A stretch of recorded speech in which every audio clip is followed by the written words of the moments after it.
My name is Martin Matter with the Witness to War Foundation. It's June 3rd, 2019, and we are in Manhattan, Kansas. I'm sitting with Mr. Jim Sharp, SHARP, served in the European Theater of World War II in the United States Army and Company B of the 18th Infantry Regiment. How are you doing today, Jim?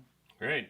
Glad to hear it. Thank you so much for having us this afternoon. Sure, glad to be here. My first question today is, where are you from originally? I was born and raised on a farm south of White City, Kansas.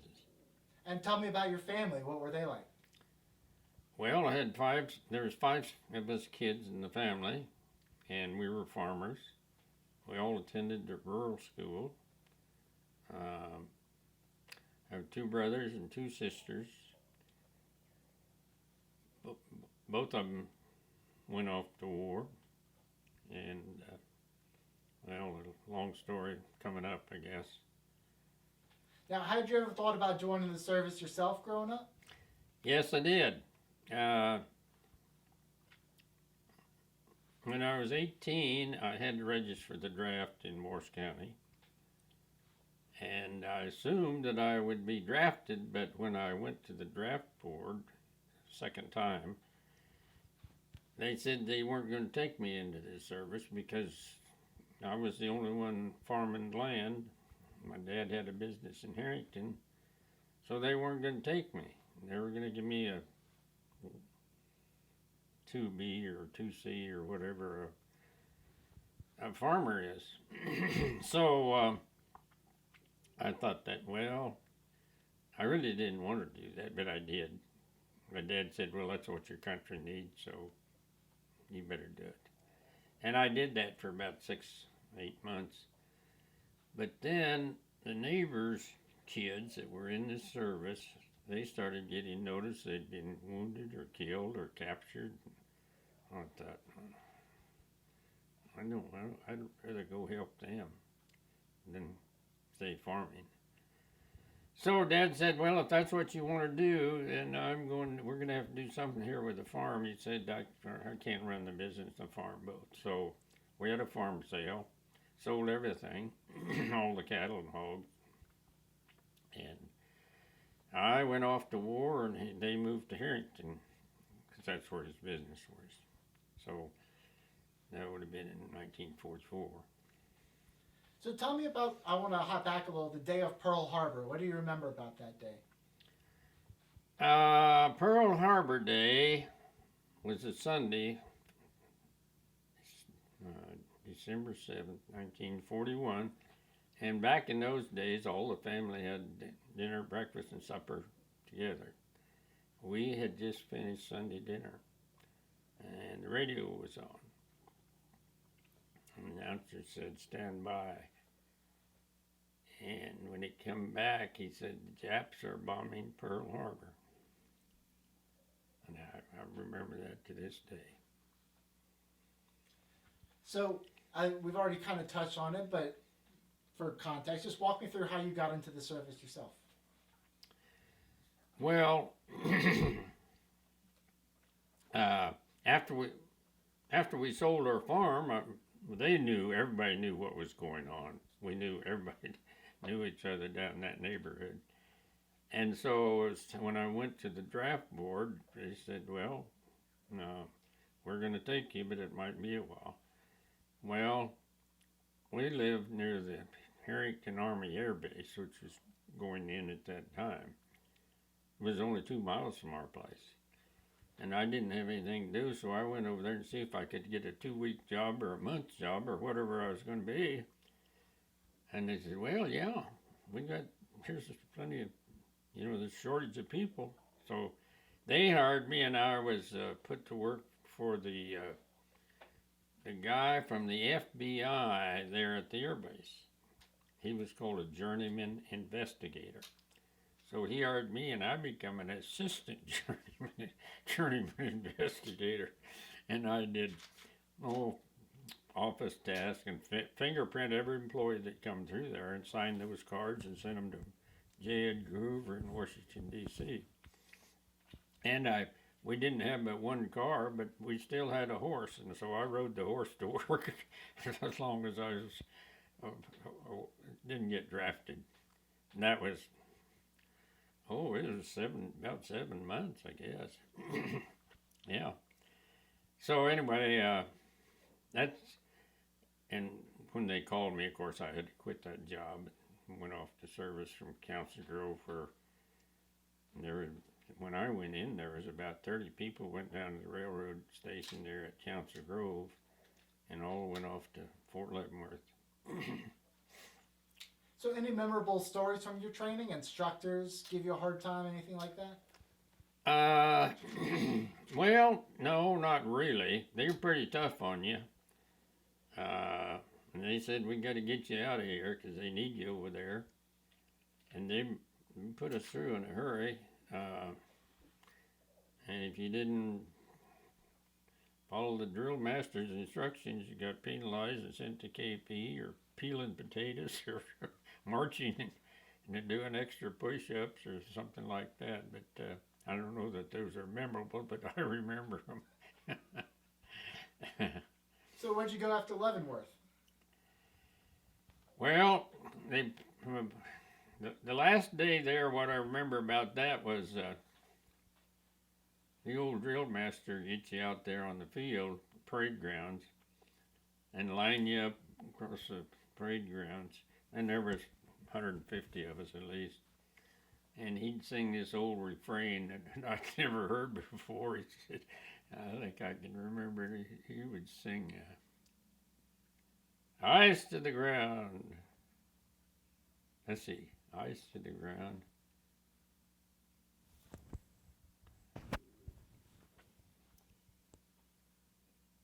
Well, maybe I can't remember it. It was eyes to the ground.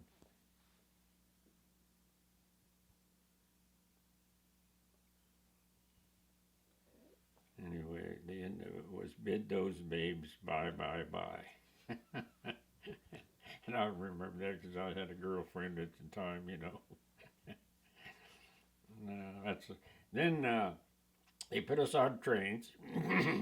We didn't know where we were going. We were headed southeast. And those were the days, they were coal fired. And it was awful hot. This would have been in June of '44. And we opened the windows. And the train was crowded. You just had a place to sit. And there was smoke coming from the train and coal soot. And anyway, we'd have the windows open, and at night, I guess that soot would come in there, and we'd look like we were miners or something. We had that all over our clothes and all over ourselves. But anyway, we keep going southeast. We finally got down, we didn't know where it was, but it was in southern state, and we pulled off on a siding. And there's two little boys playing along there, and they were near the train tracks for some reason. But anyway, I asked them, I says, is there a military base around here? Oh, yeah, Fort McClellan, Alabama. That's where we went, and we took basic training, 13 weeks there of basic training. That must have been a hot few weeks. Oh, it was. There wasn't anything like air conditioning then. Anything stand out to you about your time at Fort McClellan? No, I don't think so. It was just a drill. You saluted every officer, and you stood at parade rest on the parade ground, and you were going out into the forest and camping overnight. And the last thing we did was a 20-mile march. And I met a couple of kids who were buddies of mine, and during the last few days, they had a paratroop in there from Fort Benning with shiny boots and wings on, and we three thought we ought to be paratroopers instead of infantrymen. There couldn't be any worse than infantry. Well, so you went to Fort Benning, parachute, and run us through physical exam. And of the three of us, I'm the only one that flunked the exam. So they went off, and I kind of hated. I wasn't going with them, but I flunked the physical exam in football at White City. I kicked the football, or thought I was kicking off. Well, this is a pickup game on Sunday afternoon. I kicked the ground, and I broke a bone in my arch in my right foot. And so he said, my doctor said, you shouldn't be in the paratroops. You're coming down to 100 pounds on your back, and you got that bone broken already. And I said, I think I'll be okay. And he said, well, you might be, but he said, I'm not recommending you go in the paratroops, but I'll not redline you if you insist. Well, after he talked to me a while, I decided I didn't have to go with those guys to the paratroops, so I flunked out. I spent at least a week there. It probably saved my life because when I entered, I went directly to the Battle of the Bulge front line. But anyway, so I was held there for a while. You get that red tape, it delays you. But anyway, so in November, I guess, of 43, I got a delayed route, 10 days home. And then I went to, after being at home 10 days,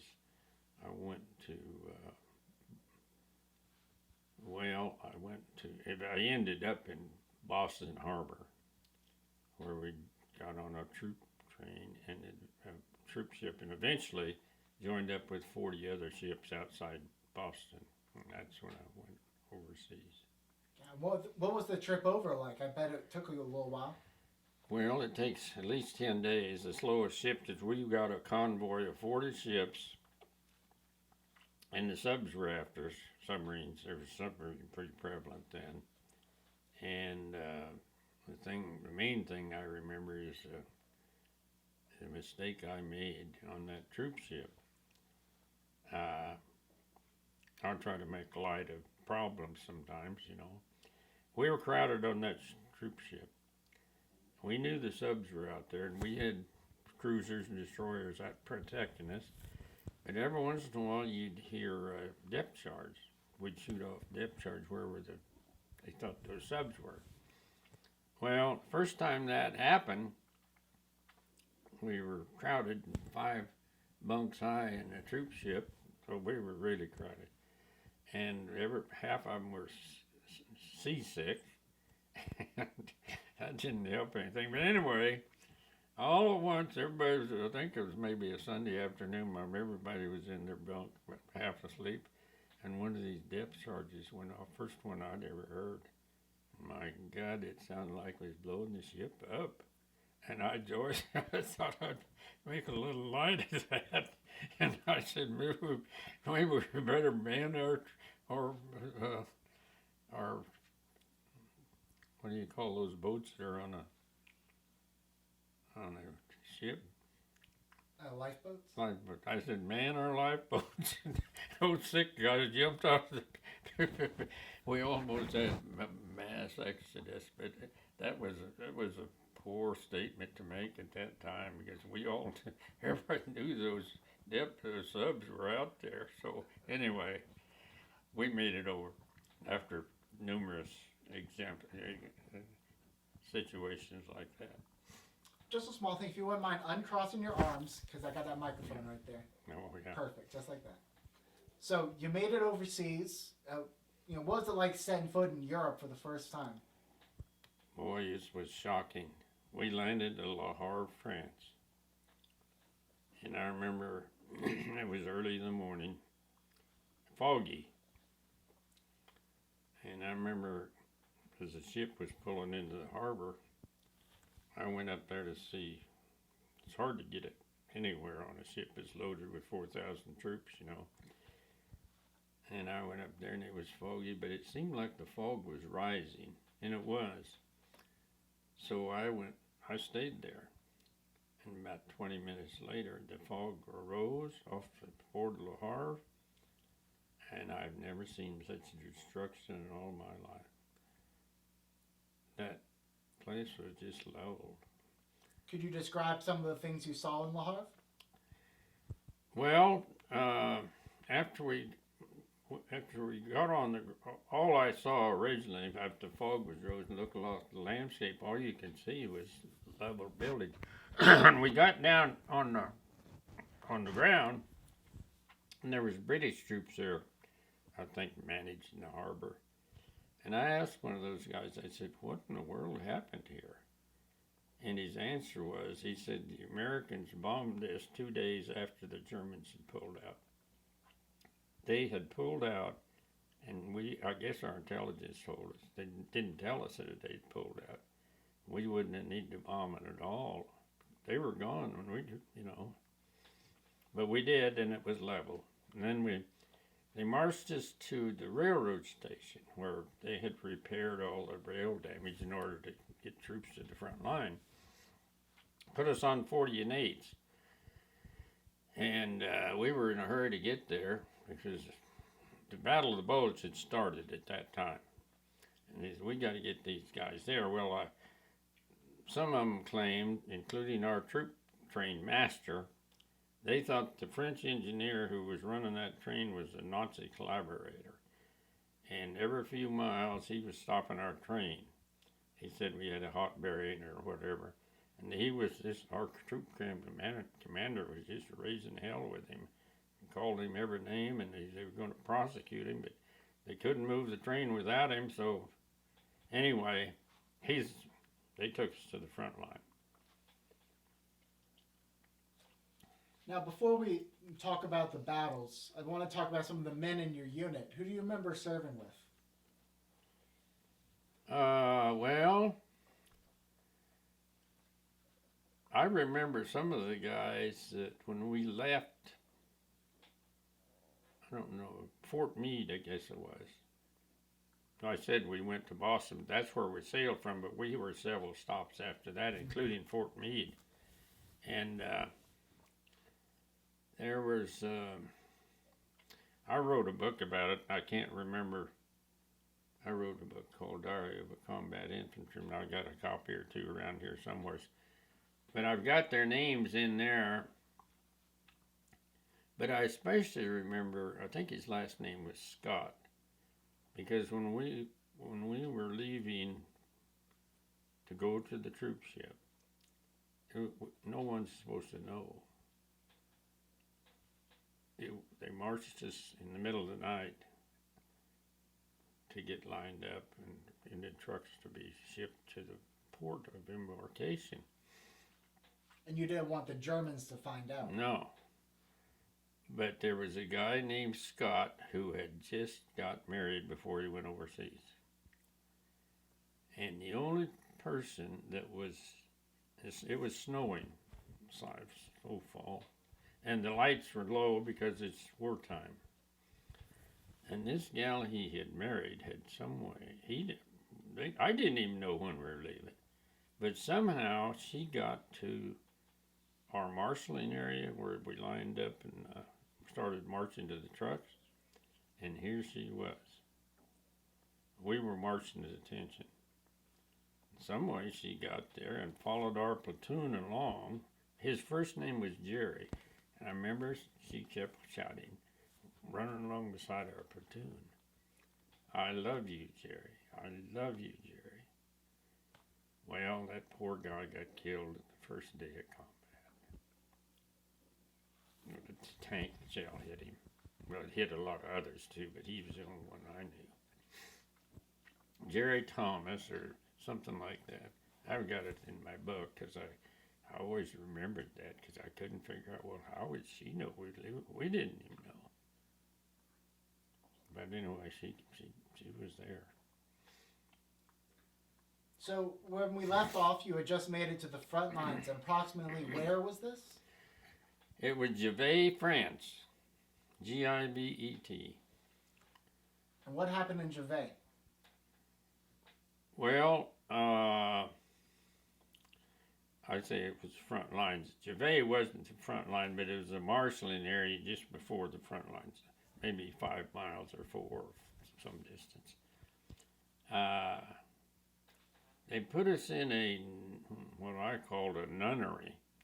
It was an old, lot of old buildings. That was the marshalling area where you got, I think we got final shots and made sure we had hand grenades and plenty of ammunition. But the nuns were still there. These nuns, I mean, they have all their habit on or whatever you call that. And we stayed there only less than 2 days, and they got us out of there. And we rode trucks for about a mile or so out of there, and then we marched to the front lines. And it was. By then, see, Givet was in France, but Belgium was just a few miles away. So anyway, it was pretty close to a village called Honsfeld, Honsfeld, I think. So then they put us for the night. First night they put us in a barn, hay barn, and it was awful cold. A lot of snow and blowing and blizzard. They were having the worst blizzard in 40 years during the Battle of the Bulge. So they put us in there, and then they said, well, we can't go take you to the front lines in the morning, but after dark, we're going to take you tomorrow. And so we slept in the barn that night. Did you have coats, fur boots, anything? The only thing we had, we didn't have our winter boots. We should have had, but we didn't, was a sleeping bag, and a blanket. And so, but it was still awful cold. That wasn't near enough. Bet y'all were sleeping awfully close. Yeah, well, yeah, we were in the hay, that helped some. But anyway, so about midnight the next night, the sergeant says we're going to the front lines, and we're going to put you on a jeep without any light. We can't have any lights up there. But it was highly forested. The Ardennes was forest all around, about everywhere. So there was 5 of us replacements. Your replacement, somebody who died or captured her. And we got up within 100 yards of the line. Well, they took us about 3/4 of a mile on a jeep. And then they said, you're on your own. So you couldn't hardly see in the forest, no light. But we put our hand on the person ahead of us and followed the sergeant to the front lines. And he said, God, I could envision digging a foxhole in that kind of weather and with frozen ground. But anyway, they got... 3 of us went to the same platoon I did. So they got us together and said, well, you can't dig a foxhole, but we lost 4 or 5 people that day, and their foxholes was available, so that's where we 2-man foxholes, So that's where we slept that night, and then at 4 o'clock in the morning, and of course they give you preliminary training and said, now, you're on the front line. You get to be awake at all times. Somebody in your foxhole. No exceptions, because if they get through you, or they could get in behind us and nobody knows they're there. But anyway, this sergeant said, do you know any German language? I didn't know any German. They didn't even have German in White City. So you couldn't have it. Nobody, none of the 3 of us had any German. He said, well, you need to know German. He said, there's at least 6 words is mandatory up here. And he said, those 6 words are, come Sie hier mit handy ho. Of course, I didn't even know what that meant. I said, well, what does that mean? I wasn't smiling either when I asked, but now I can smile about it. He said, that means come here with your hands over your head. And I always remembered those, and I used them quite a bit. But anyway, then, so they sent us to foxholes, I guess. Maybe it was 1 o'clock in the morning. And the sergeant come to check on us about 2 hours later to make sure we hadn't run a different direction or something. You get out of there, because well, we didn't know which way to go if we did. But anyway, and they said, we're going in attack tomorrow morning at 5 o'clock. You be on your tank and ready to go at 4 o'clock. You're going to be a combat infantryman. And I'm going to be on that first tank with you. And there's about 8 or 10, maybe 9 of us just crowded on that darn tank. Couldn't hardly stay on it when we started moving, because they move, you know. You're running over fields and terraces and ditches, and anyway, we were attacking Hansfeld. Hansfeld's Belgium, a little village about the size of my hometown, White City, or maybe a little bigger. So anyway. So once the attack began, what happened? Well, as soon as the tanks opened, I mean, we were lined up against the Germans maybe a quarter mile apart. It's in the Ardennes forest. And as soon as the tanks start those motors, they sound like the world is coming to an end, and they could hear us. The artillery started coming in. And we're supposed to be getting ready and get on that tank. Yeah, that artillery was flying all over the place. But we did. And at 5 o'clock, we went in and attacked Hansfeld. On that path, did we lose any tanks, lose any men to artillery? Oh, yeah. Yeah. I was on one of those tanks when it got hit. What happened? Well, it killed everybody in the tank. I say I was on it. It's the one I was on that it got hit. I had gotten off. But an 88, German 88, I zeroed in on that tank. And everybody was still got blown off. I was off, and we were going to attack in these woods prior to Hansfeld. Mm-hmm. And about the time I touched it, started jumping a ditch or trying to get across this ditch, which is full of snow, 3 foot deep. That tank got hit.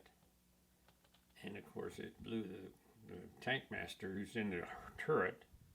He blew him out of there. And man, he come down right beside me in that snow. His blood all over white snow. I always remember that. It dumped him right into that. And of course I could hear the guys inside were screaming, you know. And pretty gruesome. Combat is pretty gruesome.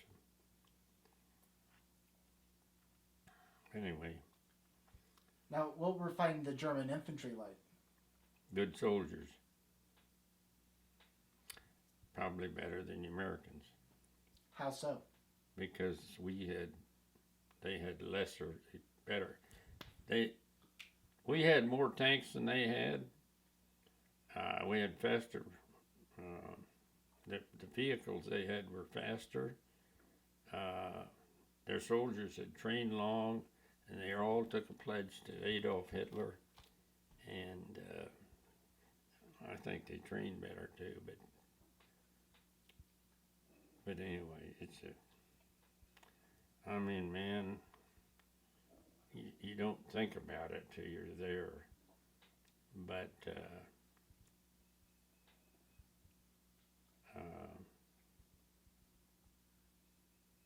looking back, it's, yeah, it's stuff you don't want to think about anymore. It took me a long time to get around to writing that book. And my kids kept asking about it. I had a bunch of artifacts here, including that flag and a flag upstairs. And, I see a pistol up there as well. Yeah, well, yeah, some of it's right there. Well, we'll talk about that in a minute. I Okay. want to talk about this battle. Did you see any Americans do anything that you thought was noteworthy? Anything you thought was incredible? Yeah, the thing that well, I'll finish the story about the battle. That was just the start of the battle. And so after you don't stop and help your buddy. You're supposed to win the war, fight the Germans. Medics come along and take care of the people I'm talking about. And that's what happened here. We were in a triangle. This wooded area I'm talking about, we captured.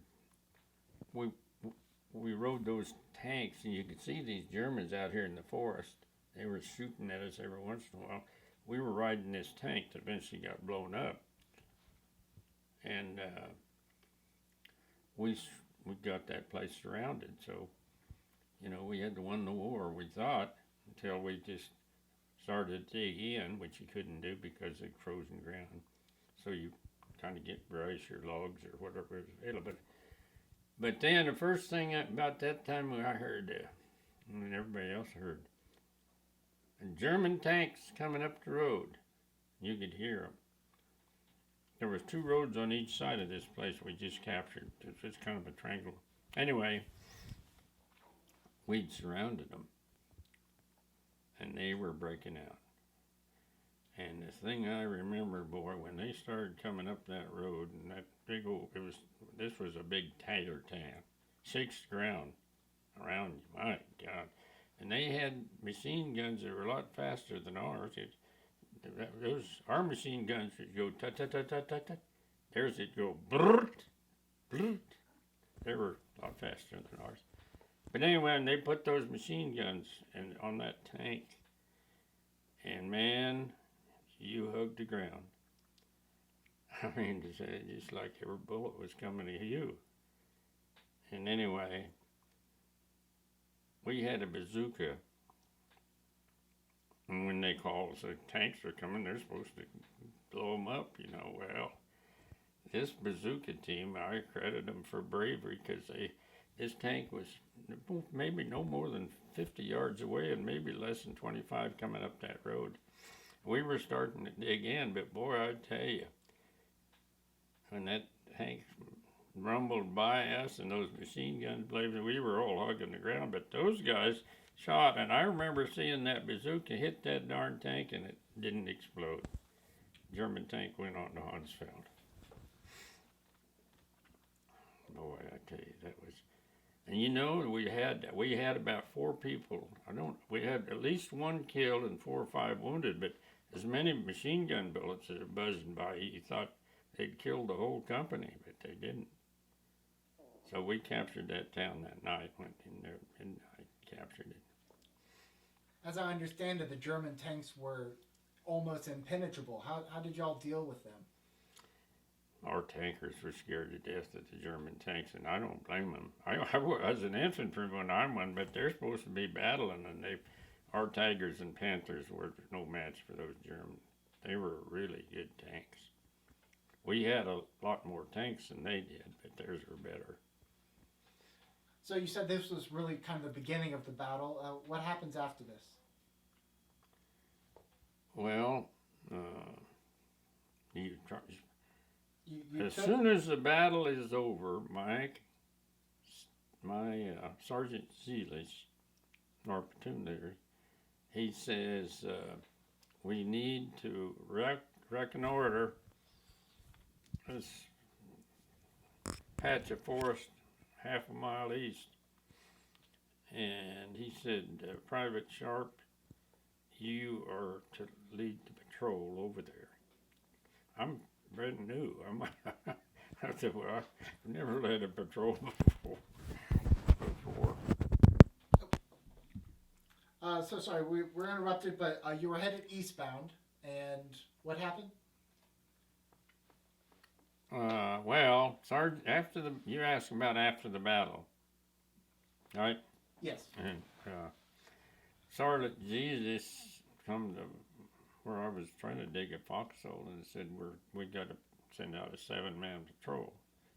Private Sharp, you're leading that patrol in the no man's land. And I said, well, I've never led a patrol. I'm just up here a day. Well, that's all right. I'll be 3rd man in control, and we'll use hand signals. And And we'll get there, God willing. So anyway, we would receive white snow tips that day. So we put those on.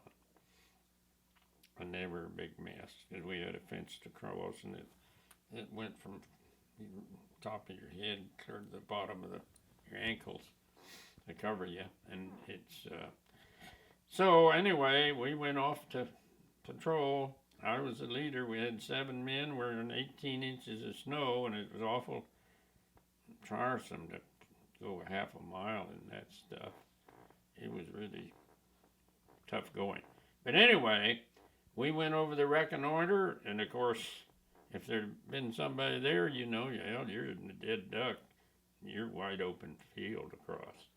Anyway, we got there, and there was no Germans. There was evidence they'd been there, but they'd pulled out. So we come back and tried to dig foxholes. We found some logs and stuff to try to make a foxhole.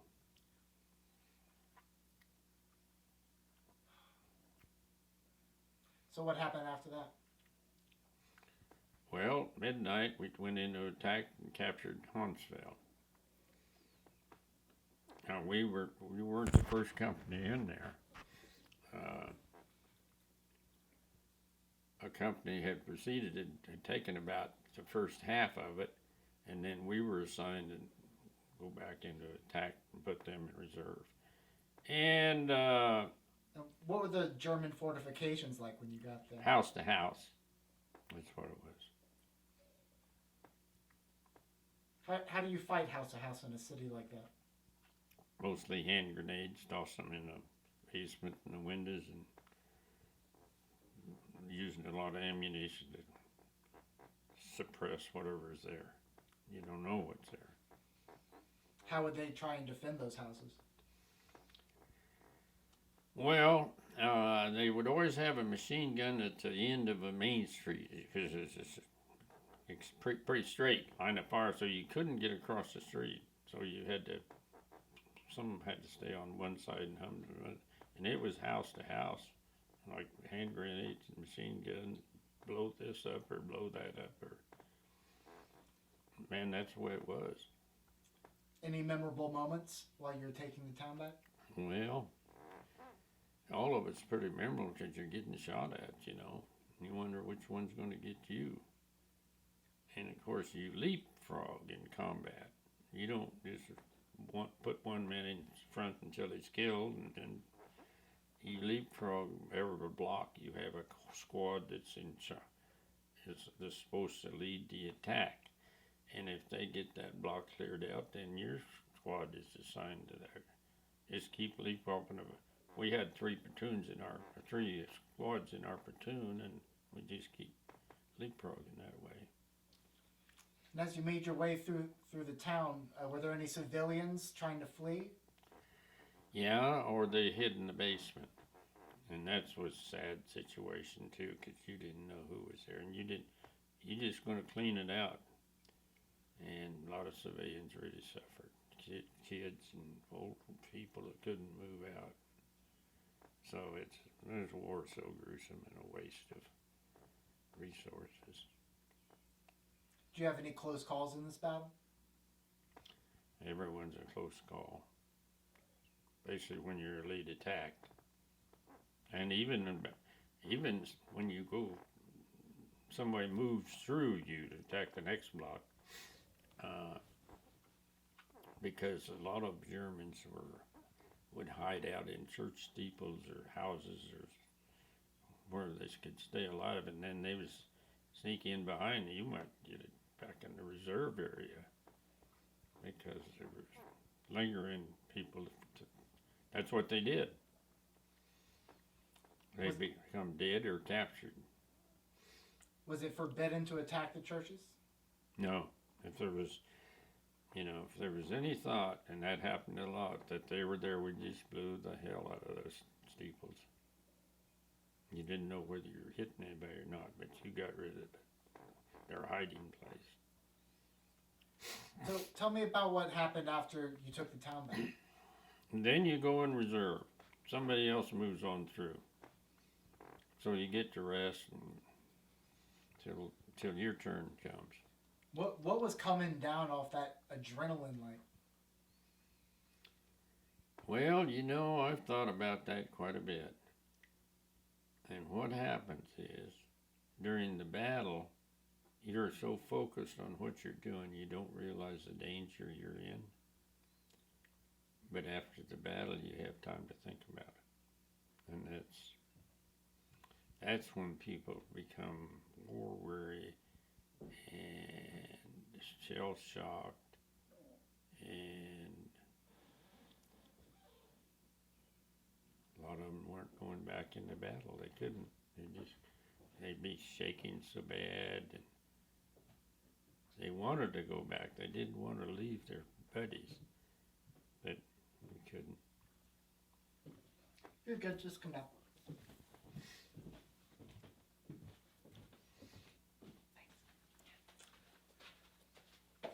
So, after you've taken some time to come off of this, where did they send you from there? Well, you stayed at the front line unless you were shaken. You just couldn't go behind the front line and rest because you said you're tired or you're scared or you're whatever. Yeah, you're there to fight. But you could tell. You didn't have any trouble knowing when somebody was shell packed. That's why I don't have any use for General Patton. He slapped people that were in the hospital and told me he'd never been on the front line. I don't have much respect for him. Well, I want to ask about this swastika that you obtained from the war. How did you obtain it, and why is that important to you? Well, this one right here, this swastika behind me, we captured in a town called Wildorf, Wilsdorf. I was a squad leader, and of course we on our side in that town, which is 10,000 population. We captured the Burgomaster's office in that town. Hanging on the wall of his office was his flag. I grabbed it off the wall and stuffed it in my pack. And the names on there is the battles I was in, my buddies who were in those same battles with me, or the roadside captured, like Hansville, that's the Triangle. And I had my buddies sign it, those that had lived through it, and I brought it home. And I had it autographed and also had it framed. And I went upstairs. It's floor to ceiling. After the war, I got a Worcester lady. Nuremberg was virtually blown apart, and those women, the only ones left at home were women. And she was a Nazi, loved Hitler, cussed us for blowing their town apart when there wasn't any manufacturing around her house at all, but told me that I'd bombed their children, and her daughter was 12 years old. They were in their basement of their house, and it caved in when we bombed them. This was in February 45, she said. And she just hated us Americans for doing that. But I kept visiting with her, and give her a candy bar or something like that. Pretty soon, she still hated Hitler and thought he was great and a lot better than Roosevelt. And her husband had gotten killed on the Russian front, and her son had gotten killed in the Battle of the Bulge, like in the same area that I was in. So, I don't remember what that question was, but did I answer it? It was about the flag. What you brought home. So, yeah. Well, on the pistol over here, I'd taken about 9 pistols off of officers I'd captured. The only ones that were pistols were German officers. And I'd taken 9 pistols off officers I had captured. And then when the war, and I put them in my bag, or my full field pack. Anyway, but then at the end of the war, so many of my buddies had been wounded, and when you're wounded on the battlefield, you leave everything on the battlefield. If you got a pistol in your pack or whatever's in there. Anyway, my buddies come back from the hospital, and some of them had pistols, but wanted a souvenir. This is after the war was over. And I gave all of them but one away to those guys because I felt so fortunate to have lived through it. And pistols didn't make much difference. I just wanted at least one for a souvenir. And a lot of them, and I used to hear from some of them thanking me for it and keeping in contact after the war, but I think they're all gone now. Well, because we have a limited amount of time, I'll just ask, is there another battle that you'd like to talk about before we talk about the end of the war? Oh, that, it seems like maybe the first one is the worst one, but not first in number of casualties. They're all different. 'Cause some of them are in the forest, and some are in town, and some are in a crossroads, or some in a hospital, great big tall buildings where you don't know where the enemy is. They're there. There's snipers in windows, 9th floor, 1st floor, 6th floor. Danger, man. You try to advance, and you don't know. You go down these streets, and even if you go down the street next to the building, you don't know where these snipers are and where they are. They can see you in a tall building. There's no place to hide. You can't hardly advance without losing a lot of people. And somebody's got to give the order to advance, and you're risking the lives of your people, your troopers, doing that. So each one is different. Well, tell me about what happened when the war ended. We were down near Hitler's hideout, down in the Bavarian Alps, down in Bavaria, Berchtesgaden, near there. I didn't help capture anything, but we were near there. And we had, let's see, the town was, I can't remember, it's in the book, but it was a town that had a village or a military outpost, small one there. And we were on the lookout. We captured a bunch of people, taken it. But the military post was on the outpost, so I thought we ought to check the military outpost out. And we did. I led about 4 or 5 people up there. There were civilians living in there then. They'd kind of taken it over from the troops. They were all in the front line. Well, we started checking out that little outpost with 6 or 8 cabins in an administrative building. And all at once, boy, we were out there in the middle of the square, and the bullets started swiping, kicking up dust all around us. Well, we didn't stay there for long. We went back to the town, which is just a quarter of a mile away. And we were coming back, walking by one of our tanks, which is on the outpost of the line, stationary battle line at that time. And a tanker come out of his hole there, or maybe he was already in there. That is Radio 1. And he told us, coming by there, he says, President Truman has declared the war over. And it was. That was a happy time. I remember that where we were, and it was glad to get the war over. That's where we were, and then we were,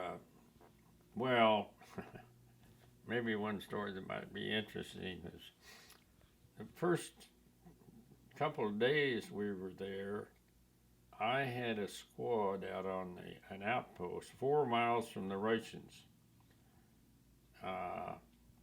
The army had ordered us to stand down. The Russians did the same because they didn't want those armies getting together.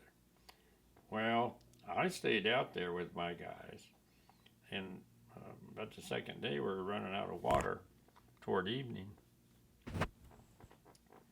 So I said, well, I'm going down in this little village, which is half a mile away, and we get some water, so we know it's good. And anyway, we did.